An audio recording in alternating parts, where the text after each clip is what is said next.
भगवान श्री कृष्ण को नमस्कार करते हुए आपका अनंत अकेडमी ऑफ मैथमेटिक्स में स्वागत है। हम करेंगे सेकंड मीन वैल्यू थ्योरम और एक इस पर बेस्ड क्वेश्चन।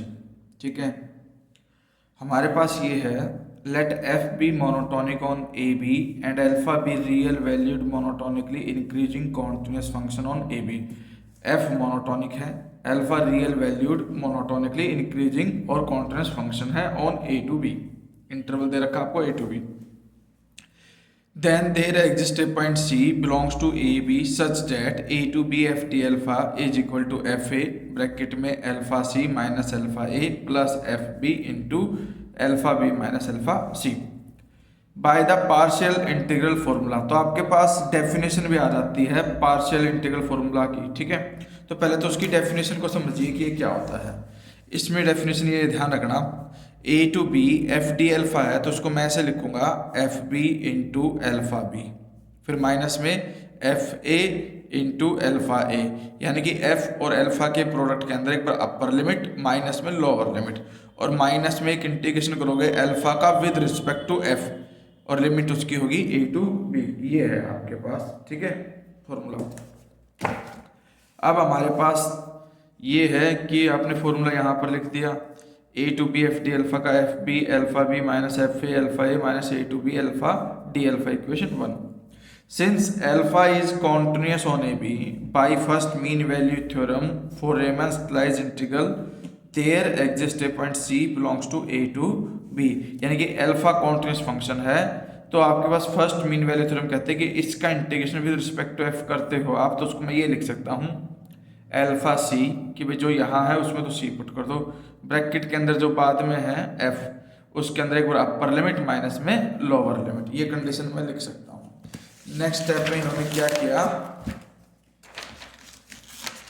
कि भाई आपके पास ना ये condition they the, putting in equation 1, और इक्वेशन 1 के अंदर वो वैल्यू पुट कर दी A to B F D alpha F B alpha B minus F A alpha A minus में अल्फा सी ब्रैकेट में एफ बी माइनस अल्फा, यानी कि उस इंटीग्रेशन की वैल्यू यहाँ पुट कर दी फर्स्ट मीन वैल्यू थ्योरम से जो आया था। अब इसमें इसने क्या किया, मल्टीप्लाई करके दो हिस्सों में ब्रेक कर दिया। ठीक है, पहले अल्फा सी को एफ सी के साथ, फिर ये माइनस माइनस प्लस करके अल्फा सी एफ ए के साथ, फिर अल्फा बी वालों में से अल्फा बी कॉमन ले लोगे तो अल्फा बी और माइनस में अल्फा सी एक ब्रैकेट में आ जाएंगे, और जो ये दो वैल्यूज बचेंगे जिसमें एफ ए और एफ ए आएगा उसमें से एफ ए कॉमन ले लिया और यहाँ पर ये कंडीशन बन जाएगी। तो ये हमें इसमें थ्योरम में वेरीफाई करना था। ठीक है, अब एक क्वेश्चन है इससे रिलेटेड, ये भाई बहुत इंपॉर्टेंट है और प्रीवियस ईयर में भी ये कई बार आ चुका है। इसका देखिए, ये बुक से इसमें थोड़ा सा अधूरा कर रखा है, मैं आपको समझा देता हूँ कि ये किस तरह से हुआ है।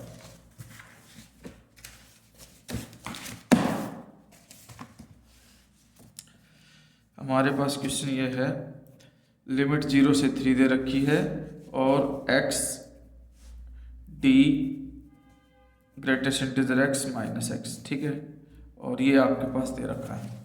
इसको हमें वेरीफाई करना है कि 3/2 के इक्वल है। सबसे पहले तो हम एक काम करेंगे कि 0 से 3 एक्स के साथ डी ग्रेटेस्ट इंटीजर एक्स लगाया और माइनस में एक्स के साथ डी एक्स, यानी कि जो डी है वो इसके साथ मल्टीप्लाई होकर पहले इस एक्स के साथ आ गया, फिर डी के साथ एक्स, और वो डी एक्स जो बना वो इस एक्स के साथ अलग से हो जाएगा। अब ये दो इंटीग्रेशन बन जाएंगे आपके पास इस तरह से। ठीक है, मैं इसको मान लेता हूँ I1 और इसको मान लेता हूँ I2, और ये हमें आई।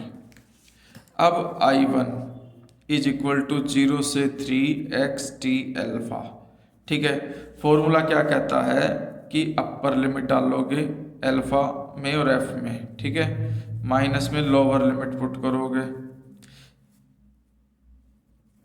उसके बाद माइनस ए टू बी, यहाँ पर अल्फा का इंटीग्रेशन हो जाएगा विद रिस्पेक्ट टू एक्स।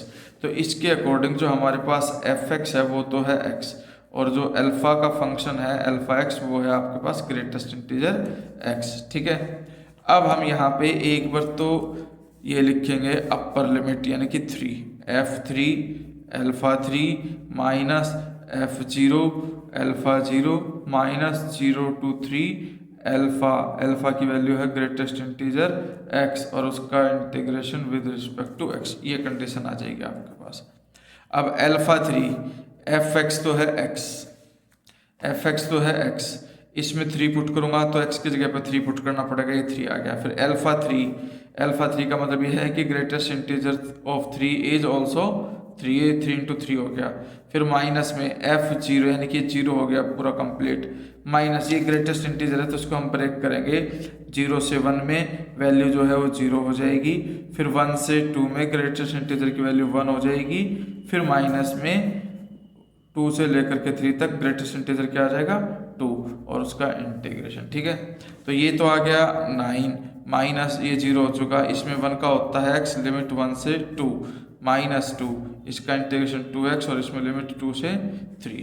तो ये तो 9 सोल्व करके 2 माइनस 1 1 आएगा और यहाँ पर 2 3 जा 6, फिर ये लोअर लिमिट 4 डालोगे तो 6 माइनस 4 2, तो ये तो वैल्यू आ गई 6 की।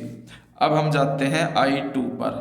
I2 का मतलब था हमारे पास, हमने क्या माना था कि ये है आपका 0 से 3x dx, 0 से 3x dx, वो हो गया x² 2, इंटीग्रेशन की लिमिट रख दो 0 से 3 यानी कि 3 का square 9/2 minus 0 which is equal to 9/2। अब जो I है वो आपका I1 माइनस I2 है, I1 की वैल्यू 6i, I2 की वैल्यू 9/2, एलसीएम लोगे 6 2 12 minus 9 divided by 2 which is equal to 3/2। तो ध्यान रखना ये एक क्वेश्चन मैंने बता दिया है आपको, इस फॉर्मूले को याद रखना किस तरह से ये होता है, वो तरीका मैंने समझा दिया। जरूरी नहीं कि यही क्वेश्चन आए, इस तरह से और भी क्वेश्चन आ सकते हैं, लेकिन पैटर्न ध्यान रखना है आप।